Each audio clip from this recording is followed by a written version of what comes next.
2024 లేదా 25లో డిగ్రీ లేదా బీటెక్ చదివారా? సాఫ్ట్‌వేర్ జాబ్ కోసం ఎదురు చూస్తున్నారా? అయితే కోడ్ జ్ఞాన్ 100 డేస్ కోర్సులో చేరండి, జాబ్ సాధించండి. Welcome to Suman TV. నేను మీ సుమన్ టీవీ నాగ్. జనరల్గా నెగిటివ్ ఎనర్జీ అనేది వైదిక్ ఆస్ట్రాలజీ ప్రకారం కనుక మనం చూసుకుంటే ఎన్ని రకాలుగా ఉంటుంది, దాని ఎఫెక్ట్ ఎస్పెషల్లీ హ్యూమన్స్ మీద ఏ విధంగా ఉండేటువంటి అవకాశం ఉంటుంది అనేది ఈరోజు మనతో పాటు వేదిక్ ఆస్ట్రాలజీ ఉమా గారు ఉన్నారు. వారి మాటలు తెలుసుకుందాం. నమస్కారం ఉమా గారు. నమస్తే నాగరాజ్ గారు. వైదిక్ ఆస్ట్రాలజీ ప్రకారం కనుక మనం చూసుకుంటే బాగా ఎఫెక్టివ్ కలిగించేటువంటి నెగిటివ్ ఎనర్జీస్ అసలు జనరల్గా ఏముంటాయి, ఎస్పెషల్లీ విమెన్ మీద వాటి ఎఫెక్ట్ అసలు ఏ విధంగా ఉండేటువంటి అవకాశం ఉంటుంది? తప్పకుండా అండి. ఈ నెగిటివ్ ఎనర్జీ అనేటువంటిది ఎప్పుడూ కూడా నాగరాజ్ గారు ఒక ఎక్స్టర్నల్ ఫ్యాక్టర్ అండి. అంటే బయటకి సంబంధించినటువంటి శక్తి అన్నమాట. అంటే ఇన్బిల్ట్గా ప్రతి ఒక్కరూ కూడా ఒక పాజిటివ్ ఎనర్జీ ఉంటుంది. కానీ కొంతమందికి మనం చూస్తే అండి, వేదిక్ ఆస్ట్రాలజీ ప్రకారం కొన్ని నక్షత్రాల వాళ్ళకి పారానార్మల్ యాక్టివిటీస్ వాళ్ళు పసిగట్టగలుగుతారు. కొన్ని నక్షత్రాల వాళ్ళకి అది గుర్తుపట్టే కెపాసిటీ ఉంటుంది.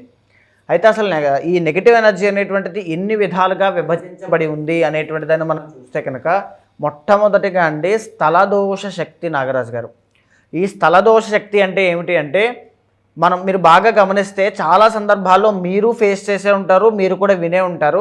నేను ఈ ప్లేస్కి వెళ్ళాక నేను ఆ ఇంట్లోకి వెళ్ళాక నాకు చాలా బాగా కలిసి వచ్చిందండి.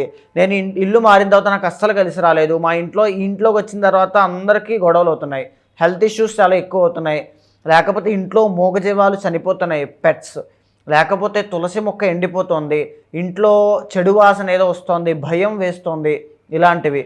రెండోది ఏంటి అంటే, అక్కడికి వెళ్ళాక చాలా బాగా కలిసి వచ్చింది, లేదనుకుంటే వ్యాపారం చాలా బాగా పెరిగింది, అక్కడికి వెళ్ళాక మా కూతురికి పెళ్ళయింది, మా కొడుకుకి పెళ్ళయింది, మాకు మనవరాలు పుట్టింది, ఇలాంటివి వింటారు. ఏమిటి అంటే ప్లేస్, ఆ స్థలము అనేటువంటి ఆ లొకేషన్లో ఉండేటువంటి శక్తి వల్ల జరుగుతుందండి. ఒక గుడిలోనూ ఒక నార్మల్ ప్లేస్లో ఉండే శక్తి ఎంత విభిన్నంగా ఉంటుందండి. ఒక గుడిలో ఎంత పాజిటివ్ ఎనర్జీ ఉంటుంది, నార్మల్ ప్లేస్లో ఎంత న్యూట్రల్గా ఉంటుంది. అలాగే స్థలదోష శక్తి అనేటువంటిది ఎఫెక్ట్ అయినటువంటి ప్రాంతంలో కానీ, ఇంట్లో కానీ, వ్యాపారంలో కానీ అలాంటి నెగిటివ్ ఎనర్జీయే చాలా ఎక్కువ ఉంటుందండి.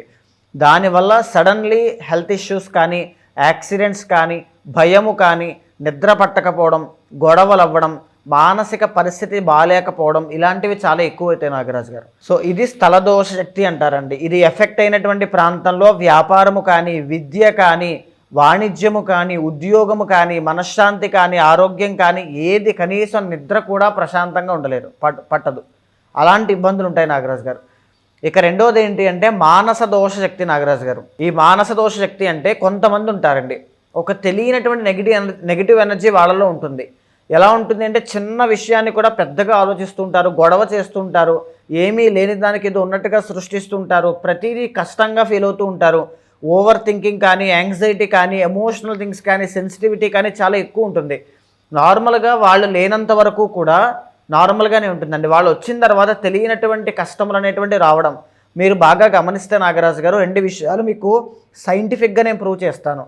2 విషయాలండి. ఒకటి, ఒక స్ట్రాంగ్ ఆరా ఉన్నటువంటి వ్యక్తి, 2 వీక్ ఆరా ఉన్నటువంటి వ్యక్తి. ఒక షాపులోకి ఒక స్ట్రాంగ్ ఆరా ఉన్నటువంటి వ్యక్తి ఎంటర్ అయితే ఆ తర్వాత నుంచి విపరీతంగా జనం వస్తారు, కస్టమర్స్ అన్ని బాగా అట్రాక్ట్ చేయగలుగుతుంది అనమాట. ఒక వీక్ ఆరా ఉన్న వ్యక్తి వస్తే ఆ రోజు వ్యాపారం అంతా చెడిపోతుంది. సో ఇది ఆ శక్తి అండి. ఆరా అనేటువంటిది శక్తి యొక్క సూచన అనమాట. అంటే వేరే వాళ్ళు ఇన్ఫ్లుయెన్స్ మన మీద ఆ షాడో పడగానే మనం తప్పకుండా ఆ యొక్క వైబ్రేషన్స్ కానీ, ఆ ఆరా మనకి దగ్గరికి వచ్చిన ఒక చెడ్డ ఆలోచన, దాన్నే చెడు సహవాస దోషం అని 11th హౌస్గా మనం ఆస్ట్రాలజీ కూడా చెప్పుకుంటామండి. సో ఇంక్లూడ్ చేస్తే ఈ మానస దోష శక్తి బేసికల్లీ వాళ్ళ క్యారెక్టర్ కానీ, వాళ్ళ ఆరా కానీ, వాళ్ళ ఆలోచన విధానం కానీ అన్నీ కూడా నెగిటివ్గా ఉంటాయండి. అది వాళ్ళ తప్పో ఒప్పో అనేది పక్కన పెడితే వాళ్ళకి అలా ఉంటుంది. ఆ ఇన్ఫ్లుయెన్స్ వల్ల నష్టము అనేటువంటిది చేకూరుతుంది. ఎలాంటి నష్టము? ఇప్పుడు నేను చెప్పాను చూసారా, వ్యాపారం విషయంలో ఇబ్బందులు, గొడవలు అవుతూ ఉంటాయి తగాదాల్లో. కొన్ని సందర్భాల్లో అలాంటి వాళ్ళు బెదిరింపులు, ఎమోషనల్ బ్లాక్మెయిల్కి దిగుతారు. నువ్వు మాట్లాడకపోతే నేను చనిపోతా, లేకపోతే నేను కోసేసుకుంటాను, లేకపోతే ఇంకోటి ఏదైనా చేస్తాను, ఇలా ఎమోషనల్ బ్లాక్మెయిల్ అండి. సో ఏంటంటే వాళ్ళు దేన్ని కూడా సింపుల్గా తీసుకోలేరు. చాలా ఎఫెక్టివ్గా వీళ్ళు ఎప్పుడు సుఖంగా ఉండరు, హ్యాపీగా ఉండరు, ప్రశాంతంగా ఉండరు, అవతల వాళ్ళని అలాగే ఉంచరు కూడా. మానస దోష శక్తి అంటామండి జనరల్లీ వీళ్ళని. సో వీళ్ళకి సర్పెంట్ శక్తి అనేటువంటిది చాలా ఎక్కువ ఉంటుంది, ఇంక్లూడ్ అయ్యి ఉంటుంది అనమాట. మొండి, యాటిట్యూడ్, యారోగెంట్ ఇలాంటివన్నీ చాలా ఎక్కువ ఉంటాయి వీళ్ళకి, పసిగట్టే విధానం అండి. సో మూడోది నాగరాజు గారు వీళ్ళు ఇదేంటి అంటే అభిచార శక్తి. ఇది కూడా చాలా ప్రమాదకరమైందండి. ఇదేమిటి అంటే ప్రయత్నపూర్వకంగా ఇప్పటిదాకా మనం చెప్పుకున్నవన్నీ కూడా తెలియకుండా అకస్మాత్తుగా ఇన్సిడెంటల్గా జరిగేటువంటివన్నీ కూడా. సో ఇది ప్రయత్నపూర్వకంగా కావాలని మీ మీద ఏడుపు, ఈర్ష, ద్వేషం ఉన్నటువంటి వాళ్ళు ఎవరైనా మీరు ఎదగకూడదనో, మీరు కిందకు వచ్చేయాలనో, మీకు ఆరోగ్య సమస్యలు రావాలనో ఆ భావన, ఆ చెడ్డ భావన, ఆ కిందకి లాగాలనేటువంటి దృష్టి కోణము, మీ మీద ఉండేటువంటి ఆ నెగిటివ్ ఎనర్జీ ప్రయోగిస్తుంటారు. దీన్నే ప్రయోగము అని చాలా రకాల పేర్లతో పిలుస్తూ ఉంటారండి. ఆ ప్రయోగం చేయడం కానీ లేకపోతే మీ మీద పడి ఏడవడం కానీ అది మానసికంగా, శారీరకంగా, ఆర్థికంగా ఏ విధమైనా సరే, తంత్ర రూపంలో అయినా సరే నాగరాజు గారు ఇది అభిచార శక్తి అంటారు. చాలామంది ఇది ఫేస్ చేస్తుంటారండి. ఈ అభిచార శక్తి విషయంలో ఇబ్బంది పడినటువంటి వాళ్ళకి ఎలా గుర్తుపట్టాలి అంటే ప్రధానంగా మీ ఇంట్లో ఎన్నో రకాల దుర్వాసనలు వస్తూ ఉంటాయి. ఇల్లంతా కూడా తెలియనటువంటి ఒక ప్రేతకళ అనేటువంటిది ఆవహిస్తూ ఉంటుంది. లేకపోతే తెలియనటువంటి హెల్త్ ఇష్యూస్ వస్తూ ఉంటాయండి.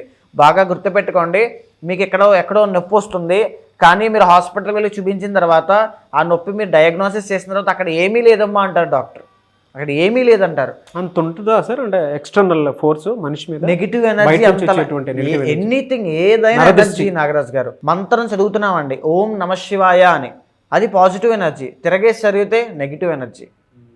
మనం గుడిలోకి వెళ్ళాం, ఒక పాజిటివ్ ఎనర్జీ ఉంటుంది. అదే ఇంకొక ప్లేస్కి వెళ్ళాం, ఒక శ్మశానానికి వెళ్ళాం, అక్కడ శివ ఆరాధన జరిగినప్పటికీ కూడా శివుడిగా మనం చూసినా కొంత నెగిటివ్ ఎనర్జీ అనేటువంటిది ఉంటుంది. అక్కడ వెళ్తున్నప్పుడే మనకు ఒక భయం అనేది పుడుతుంది, నెగిటివ్ ఎనర్జీ. సో అక్కడ ఎనర్జీ అనేటువంటిది ఖచ్చితంగా ఉంటుందండి. అది ప్రతి మనిషిని ఎఫెక్ట్ చేస్తుంది. ఆ ఎనర్జీని ఎక్వైర్ చేసుకోవడం కోసమే మనిషి పరిగెడుతూ ఉంటాడు, భగవంతుడు అనుకుంటూ. సో ఇది మూడవది అభిచార శక్తి అండి. ఇది కావాలని కొంతమంది ప్రయత్నపూర్వకంగా మీ మీద ప్రయోగించే శక్తులు చాలామంది ఉంటారండి. అందుకే ఎక్స్పోజ్ అవ్వద్దు, దృష్టి ప్రభావంలోకి పడద్దు, ఎవరికి ఏది ఎక్కువగా చెప్పద్దు అని చెప్తూ ఉంటారు పెద్దలు. సో ఈ అభిచార శక్తి విషయంలో చాలా కేర్ఫుల్గా ఉండాలండి. ఇక నాలుగవది నాగరాజు గారు అసుర శక్తి. ఈ అసుర శక్తి అంటే చాలామంది ఇళ్లలో, కొంతమంది ఇళ్లలో నెగిటివ్ ఎనర్జీ ఏ విధంగా ఉంటుంది అంటే పడుకున్నప్పుడు నిద్ర పట్టదు, సడన్గా ఏదో పేక మీద కూర్చున్నట్టుగా, పేక నొక్కుతున్నట్టుగా, ఊపిరి అందరైనట్టు, మాట వినబడట్లేనట్టు, మాట ఎంత అరుస్తున్నా ఎవరికి వినబడట్లేనట్టు, నిస్సహాయ స్థితిలో ఉన్నట్టు, ఒక భయంకరమైనటువంటి చెప్పుకోలేని ఎక్స్పీరియన్సెస్ అవుతూ ఉంటాయి. ఇదే అసుర శక్తి. వాళ్ళు నడుస్తూ ఉంటే ఇంట్లో వెనకాల నుంచి ఎవరు వెళ్ళినట్టు ఉంటుంటుంది. లేకపోతే ఇల్లంతా కూడా, ఇంట్లో ఉన్న సామాగ్రి అంతా అమ్మేయాలనుకుంటారు, ఒంటరిగా కూర్చుంటారు, ఏదో దీనంగా కూర్చుంటారు, గోడ వైపు తిరిగి కూర్చుంటారు. ఒక తెలియనటువంటి అమావాస్యకి పౌర్ణమికి, ఎస్పెషల్లీ మీరు బాగా గమనించాలి అంటే అమావాస్యకి కానీ పౌర్ణమికి కానీ వాళ్ళలో చాలా మార్పులు ఉంటాయండి. అసుర శక్తి అది బాగా యాక్టివేట్ అయ్యేటువంటి, ఎనర్జీ యాక్టివేషన్ అయ్యేటువంటి తిథులు అనమాట. ఆ టైం దగ్గరికి వచ్చేటప్పటికి వాళ్ళ బిహేవియర్లో వైలెన్స్ కానీ వైల్డ్నెస్ కానీ చాలా ఎక్కువగా కనబడుతుంది. వాళ్ళు తెలియనటువంటి ఒక ప్రేతకళతో, తెలియనటువంటి ఒక భయంకరమైన రూపంతో మారుతూ ఉంటారు. ఇదే అసుర శక్తి. దయచేసి ఎవరు భయపడొద్దమ్మా. కొంతమంది ఖచ్చితంగా ఇలాంటివి ఫేస్ చేస్తున్నారు. అలాంటి వాళ్ళకి ఏదో ఒక దారి చూపించాలనే ఉద్దేశంతో ఇవన్నీ చెబుతూ ఉన్నాను. ఫేస్ చేసే వాళ్ళకి బాధ ఆ కుటుంబ సభ్యులకి ఖచ్చితంగా తెలుసండి.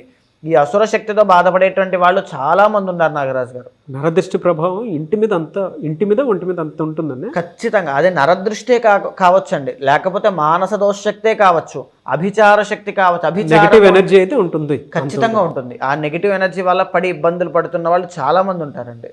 ఈ నాలుగిట్లో కనుక మనం చూసుకోవాలనుకుంటే అండి, జనరల్గా అంటే నెగిటివ్ ఎనర్జీ ఎఫెక్ట్ ఎస్పెషల్లీ సింహరాశి వారికి, విమెన్కి అసలు ఏ విధంగా ఉంటుంది, సెప్టెంబర్ నుంచి డిసెంబర్ వరకు ఏ విధంగా ఉండే అవకాశం ఉంటుందంటారు? తప్పకుండా అండి. సింహరాశి వాళ్ళు అంటే జనరల్లీ ఈ సింహరాశి వాళ్ళకి అధిపతి రవి అండి. రవి అనేటువంటి ఎప్పుడూ కూడా ఒక స్ట్రాంగ్ ఆరా అనమాట. చాలా మొండి వాళ్ళు, చాలా ధైర్య సాహసాలు ఉన్నటువంటి వాళ్ళు, ఎవరికి తొందరగా లొంగనటువంటి వాళ్ళుగా మన శాస్త్రం చెబుతోంది.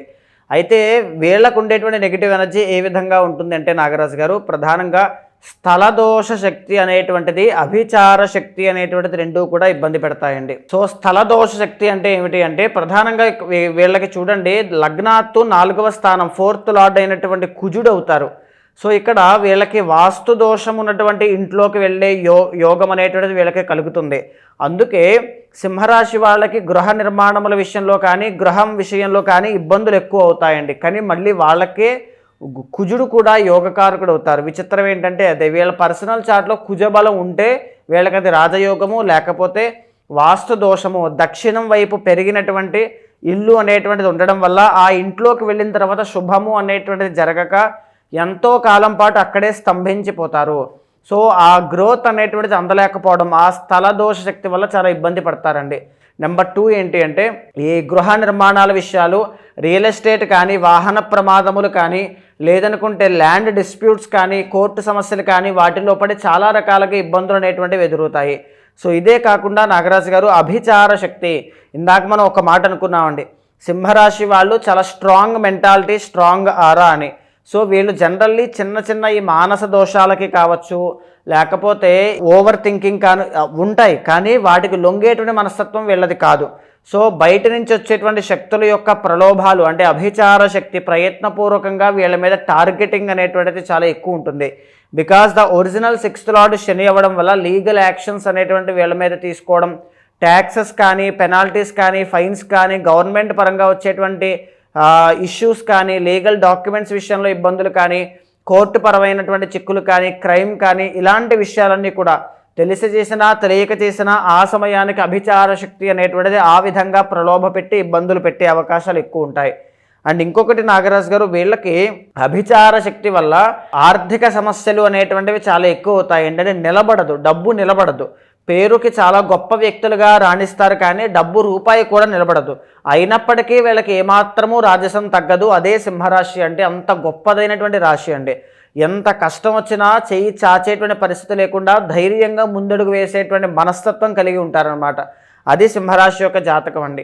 అయితే వీళ్ళకి డబ్బు నిలబడకపోవడంతో పాటుగా ప్రశాంతత అనేటువంటి దూరం అవుతుంది. ఇన్ఫ్యాక్ట్ ఎంత కష్టపడి వీళ్ళు ధైర్యంగా నిలబడినా ఆ టార్గెటింగ్ కానీ, ఆ బాణాలు, ఆ కష్టములు అనేటువంటి బాణములు కానీ, లేకపోతే అతి మంచితనంతో మోసపోవడం కానీ, ఎందుకు మోసపోతారండి అలా అతి మంచితనం వల్ల? ఆ మంచి అనేటువంటి ఫీలింగ్ ఎవరి దగ్గర నుంచో కలగడం వల్ల, వాళ్ళు ఒక నెగిటివ్ ఇన్ఫ్లుయెన్స్తో తెలియకుండా వీళ్ళని ఇబ్బంది పెట్టాలనే ప్రయత్నం చేయడం వల్లనే అతి మంచితనంతో మోసపోతారు. రెండోది ఏంటి అంటే వీళ్ళ స్వార్థము అనేటువంటిది చూసుకోకుండా డబ్బులు అందరికీ ఖర్చు పెట్టడం వల్ల విపరీతంగా నష్టపోతారు. అది ఎక్కడి నుంచి వస్తుంది ఆలోచన అంటే ఈ యొక్క రాంగ్ డైరెక్షన్, నెగిటివ్ ఎనర్జీ వల్ల కలుగుతూ ఉంటుందండి. అండ్ ఇంకొకటి నాగరాజు గారు, ద ఒరిజినల్ 8th లార్డ్ గురుడు అవ్వడం, అవమాన పాలవుతూ ఉంటారు. మాట వల్ల వచ్చేటువంటి తగువులు కానీ, మాట వల్ల అవమానపడడం కానీ, మాట వల్ల ఉన్నటువంటి పేరు దెబ్బతినడం కానీ చాలా రకాలుగా ఇబ్బంది కలుగుతుంది. సో ఈ విషయంలో చాలా కేర్ఫుల్గా ఉండాలండి. ఇవన్నీ కూడా అభిచార శక్తి. మీకు ఉండేటువంటి శత్రువులంతా కూడా ఒక సంస్థలోనూ, తర్వాత ఒక మనిషి రూపంలో కాకుండా ఒక సంస్థ రూపంలో, ఒక రూల్స్ రూపంలో, ఎందుకంటే శని కాబట్టి గవర్నమెంట్ రూపంలో ఈ రకంగా ఈ పరిస్థితులన్నీ కూడా చాలా టార్గెట్ చేస్తూ ఉంటాయండి. ఇదంతా కూడా అభిచార శక్తి నాగరాజు గారు.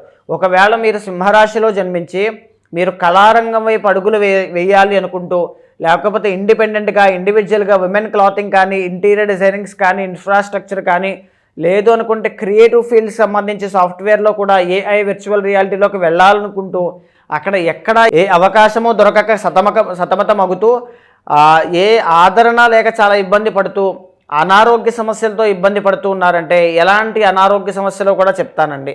హార్ట్ ట్రబుల్స్, టెన్షన్స్ అనేటువంటివి ఎక్కువ అవడం వల్ల హార్ట్ ట్రబుల్స్ అనేటువంటివి, కొలెస్ట్రాల్ రిలేటెడ్ ప్రాబ్లమ్స్ అనేటువంటివి ఎక్కువ అవుతాయి నాగరాజు గారు.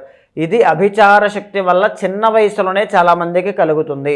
అలా కలగడం వల్లనే వీళ్ళకి ముఖంలో తేజస్సు అనేటువంటిది ఉండదు. సాధించాలి అనేటువంటి ధైర్య సాహసాలు, వీళ్ళకున్న సహజ లక్షణాలు కోల్పోతారు. ఇంట్లో కూడా ప్రశాంతత, కుటుంబ సభ్యుల మధ్యలో ప్రేమ, ఆప్యాయత, అనురాగం అనేటువంటివి దూరం అవుతాయి. సో ఈ విధంగా అభిచార శక్తి, స్థలదోష శక్తిని మనం గుర్తించి జాగ్రత్తలు తీసుకోవచ్చు నాగరాజు గారు. ఎలా సార్ డిసెంబర్ వరకు ఎలా ఉంటుంది సార్ వీళ్ళకి? ప్రధానంగా ఇప్పుడు వీళ్ళకి లగ్నంలో రవి, కేతు, బుధ అనేటువంటి 3 గ్రహాలు సంచారం చేస్తున్నాయండి. వీళ్ళకి అక్టోబర్ 17 దగ్గర నుంచి మంచి రోజులు ప్రారంభం అవుతున్నాయి అనుకున్న లోపే రవి నీచ స్థితిలోకి వెళ్తూ ఉన్నారు. సో దీని మూలాన ఏంటంటే పైగా ఇంకొకటి చూడండి, లాభంలో ఉండేటువంటి గురుడు అక్టోబర్ 2 దగ్గర నుంచి గురుబలాన్ని కోల్పోతున్నారు. ఖర్చులు అదుపు చేసుకోవాలి, వృధాగా డబ్బులు ఖర్చు పెట్టకుండా జాగ్రత్త పడాలి, పేరు విషయంలో జాగ్రత్త పడాలి, అవమాన పాలయ్యేటువంటి అవకాశాలు ఎక్కువగా ఉంటాయి. కెరీర్ విషయంలో ఒడిదుడుకులు రాకుండా జాగ్రత్తగా కాపాడుకునేటువంటి ప్రయత్నం చేయాలండి. ప్రధానంగా వీళ్ళకి 2026 మొదటి సంవత్సరంలో ఉన్నటువంటి రాజయోగం అప్పుడు కనబడుతోంది తప్ప ఇప్పుడు సెప్టెంబర్ నుంచి డిసెంబర్ దాకా కాస్త ప్రతికూలమైన పరిస్థితులు ఎక్కువగా కనబడుతూ ఉన్నాయండి. సింహరాశి వాళ్ళు నిన్న ఉన్నట్టుగా, మొన్న మాసం ఉన్నట్టుగా రేపు రాబోయేటువంటి నవంబర్ ఉండదు.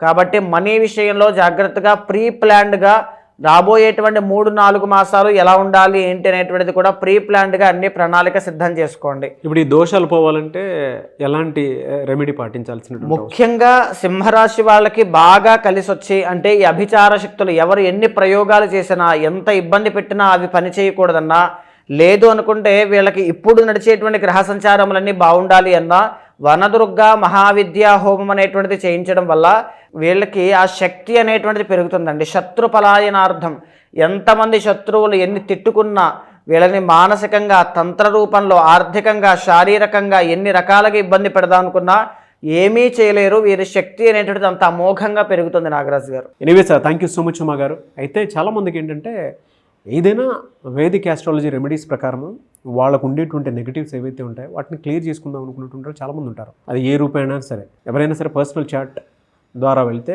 సో ఈ మంత్ నుంచి ఈ మంత్ వరకు ఎలా ఉంది, నా కెరీర్ ఎలా ఉంది, ఫినాన్షియల్గా ఎలా ఉంది, నెగిటివ్ ఇన్ఫ్లుయెన్స్, నెగిటివ్ ఎనర్జీస్ మా మీద ఏమైనా ఉన్నాయని తెలుసుకోవాలి అనుకున్నటువంటి చాలామంది ఉంటారు. వాళ్ళు మిమ్మల్ని అప్రోచ్ అవ్వాలంటే ప్రాసెస్ ఏంటి? తప్పకుండా నాగరాజు గారు, ఈ నెగిటివ్ ఎనర్జీ అనేటువంటి విషయం మీదండి, అండ్ ఇంకొకటి ఏంటంటే తెలియనటువంటి ప్రయోగాల మీద కావచ్చు, జీవితంలో మేము ఒక్కసారిగా అంతలా ఎదిగి ఎందుకు పడిపోవడానికే కారణం అండి, మాకెందుకో ఒక భయంగా ఉంది, మా జీవితం ఎక్కడికి వెళ్తుందో అనేటువంటి ఒక డైలమాలో కావచ్చు ఎంతోమంది అప్రోచ్ అవుతూ నేను ఇచ్చినటువంటి రెమెడీస్ ఫాలో అయిన తర్వాత చాలా ఈజీగా వాటి నుంచి తప్పించుకుని బౌన్స్ బ్యాక్ అయిన వాళ్ళు చాలామంది ఉన్నారండి. ఈ విషయం మీద నేను ఎందుకు ఇలా వీడియోస్ చేస్తున్నానంటే నాగరాజు గారు, నెగిటివ్ ఎనర్జీ అనేటువంటిది చాలా ఎక్కువ ఉంటుంది. అది మంత్ర అనుష్ఠానం చేసే వాళ్ళనైతే ఏమీ చేయలేదు, కానీ నిత్యము ఎలాంటి నార్మల్ జీవనాధారం ఉన్న వాళ్ళైతే చాలా ఇబ్బంది పడతారు. అలాంటి వాళ్ళు ఎవరైనా ఉంటే మీకు కింద కనిపించే నెంబర్కి కాల్ చేస్తే మా వాళ్ళు మీకు పూర్తి వివరాలు అందిస్తారు. మీ జాతకాన్ని చూసిన తర్వాత, మీ సమస్య ఏమిటో నేను విన్నా తరువాత, మీరు ఏ సమస్యతో బాధపడుతున్నారు అనేటువంటి విషయంపై నేను ఆలోచించి మీకు శాంతి పరిహారములు అనేటువంటివి చేయించిన తర్వాత ఖచ్చితంగా మీకు ఒక ఫ్యామిలీ మెంబర్లా కావచ్చు, ఒక బ్రదర్లా కావచ్చు, లేకపోతే ఒక గైడర్లా కావచ్చు, ఒక ఆస్ట్రాలజర్ లాగా మీకు అన్ని విధాలుగా నేను హెల్ప్ చేస్తాను. మీకు మళ్ళీ పునర్వైభవం వచ్చేలా నేను చేస్తాను. Thank you so much Uma గారు. నమస్తే అండి. చూసారు కదా ఈ వీడియోపై మీ అభిప్రాయాన్ని కమెంట్ బాక్స్లో పోస్ట్ చేయండి. ముఖ్యంగా మీరు కనుక త్రూ వేదిక్ ఆస్ట్రాలజీ మీ పర్సనల్ చార్ట్ ద్వారా మీకు ఏదైనా జరిగింది, ఈ విధంగా ఉంది, మేము తెలుసుకోవాలనుకుంటున్నాము, కెరీర్లో ఎక్కడెక్కడ ఏ విధంగా ఒక మంచి స్టెప్ తీసుకుందాము అనుకున్నటువంటి వాళ్ళ విద్య, ఉద్యోగం, వ్యాపారం, ఆర్థికం ఏదున్నా సరే త్రూ వేదిక్ ఆస్ట్రాలజీ త్రూ మీరు కనుక తెలుసుకొని ముందుకు వెళ్ళాలి అనుకుంటే, అండ్ నరదృష్టి ప్రభావం ఉందా లేదా అనుకుని తెలుసుకోవాలి అనుకున్నటువంటి వాళ్ళైనా సరే స్క్రీన్ మీద ఉమా గారి కాంటాక్ట్ నెంబర్ కనిపిస్తుంది. దాన్ని మీరు కాల్ ఆర్ మెసేజ్ వాట్సాప్ చేసి వెంటనే అపాయింట్మెంట్ బుక్ చేసుకోండి. ఈ వీడియో లైక్ చేసి షేర్ మాత్రం తప్పకుండా చేయండి. ఇలాంటి మరిన్ని వీడియోస్ కోసం మా ఛానల్ ఫాలో అవ్వండి. Thank you.